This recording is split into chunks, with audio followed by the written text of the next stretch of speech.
Hey, what's happening, YouTubers? It's that time of the year where everyone brings out their top 10 videos, and I'm no different.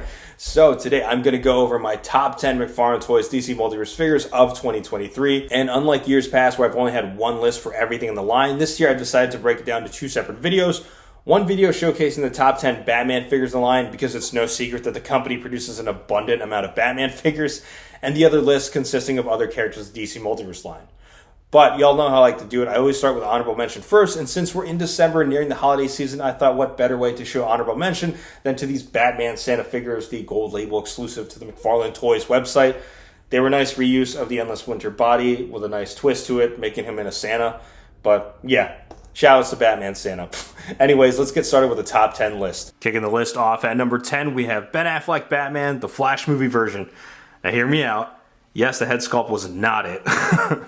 But with a simple kit bash with the prior Ben Affleck Batman figure, it makes for a great live-action Batfleck figure. Despite not being movie accurate in terms of color scheme, it does look like a dope tactical Batman figure. Laughing his way at number 9, we have the Jokerized Batman Dark Knight version. Yep, he's on the list, and I appreciate the approach. That's all. Next, coming in at number 8, we have Batman from the Batman and Robin movie. Let me start off by saying this. I am not a George Clooney Batman fan, but for the figure it's awesome. One of the best movie likeness I've ever seen in the DC Multiverse line. Compound that with the fact that the cape is pliable, not as heavy as other capes that we've seen before, and articulation wise it also has a nice range of movement. Controversially coming in at number 7, we have the unmasked Keaton Batman. Yes, the quote-unquote, it doesn't look like Keaton Batman. But to me, in certain lighting and angles, it does. Now I'm also including the other Keaton Batman figures with this number 7 pick, like the 6-pack one, which is still in my pile of loot, the Flash movie mask version, which I sold, and the Batmobile version, which I didn't get. There really isn't much to say about this other than we got a bunch of Michael Keaton Batman figures in 2023, y'all. Granted, his movie return didn't win audiences over, the figure still hit everyone's nostalgia feels, and it got to me too. Rising up at number 6, we have the Dark Knight movie Batman. Apart from Clooney Batman, this is also up there the best in terms of likeness to the actor, as this figure is pretty much Christian Bale donning the Dark Knight suit. While some would argue that the MCU dominated the comic book movie sphere, another could counter that the Dark Knight trilogy really helped kickstart that genre of movies becoming huge blockbusters. I remember going to the midnight premiere showing of The Dark Knight in 2008, and since then Christian Bale's portrayal of Batman has always stood out to me and definitely up there with Keaton and Kevin Conroy.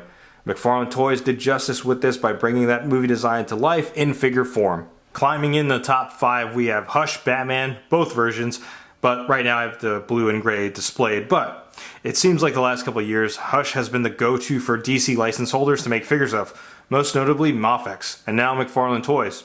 While the original that came out last year left a lot to be desired with that questionable head sculpt and the unpainted hinges showing in the arms, but nevertheless, the variant versions released this year more than made up for it, as we got two versions with way better head sculpts and fixed painted joints.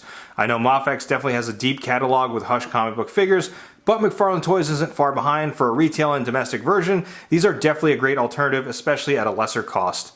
Coming in at number 4, we have the Knights of Steel Batman. This figure is one of those instances where you don't expect to like it, but then I end up really enjoying this figure. Much like I said in my review, we're in a Batman renaissance as we're getting all these variations of Batman just like we did in the 90s. The cool thing about this figure is that it's easy to pose around despite having all these intricate sculpt work, which is a plus in my book. The one drawback from putting this higher on the list are the feet. It's kind of harder to stand just because of the way the toes are sculpted, but an awesome addition to the collection nonetheless. Fighting his way at the number 3 spot, we have Gladiator Batman. During my initial review back in the spring, I said this could have been the figure of the year for the Multiverse line until the other two figures ahead of this came out. But more on that later. Back to Gladiator Batman. I mean, it's freaking Batman in Gladiator form. What could be more badass than that? Much like the prior pick, it's just another instance where we're in the 90s where it's just all these variations and abundance of different Batmans. The sculpt and paintwork on the armor stand out most when it comes to this figure's overall aesthetic. It's been a fun figure to pose around and to do crossover photos like with Medieval Spawn and stuff like that. In addition to that, he's got thigh swivel as this Batman was meant to ride the Joker Dragon, so the more articulation, the better. Traveling back in time to prehistoric age, at number 2 we have Batman based on his appearance in Fighting the Frozen. This spot was initially reserved for Gladiator Batman, but then I got this figure in hand and definitely enjoyed posing this figure and photographing it. Just the concept is wild, a caveman Batman, but it's still awesome nonetheless. While this is based on the comic exclusively to this wave, Fighting the Frozen, You can't deny this has that Frazetta style aesthetic because one could say it's Conan cosplaying as Batman. It's such a cool design and concept, and I'll be honest with y'all, the previous 2 picks on this list, the Knights of Steel Batman, the Gladiator Batman, and now this, kind of have me looking to get more like medieval type of figures next year. Say Mythic Legions or Savage Crucible. You never know. Stay tuned. Closing out the list at number 1, we have Nightfall Batman. There really isn't a Batman that would be higher than this for the simple fact that we finally have a definitive classic Batman.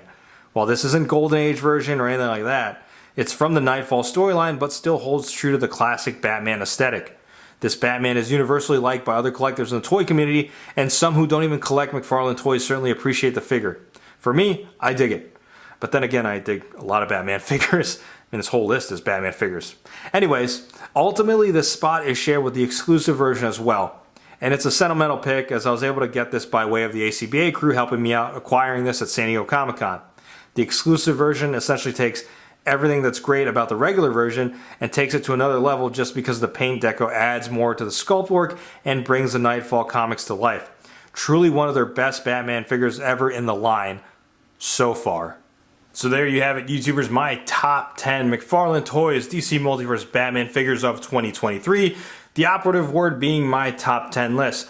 So if you disagree and think I'm truly wrong, go and sound off in the comments below. Let me know your picks and your favorite Batman figures this year. And like always, if you like what you see, be sure to hit that like button. If you never subscribed to the channel, go ahead and subscribe. Thanks for watching.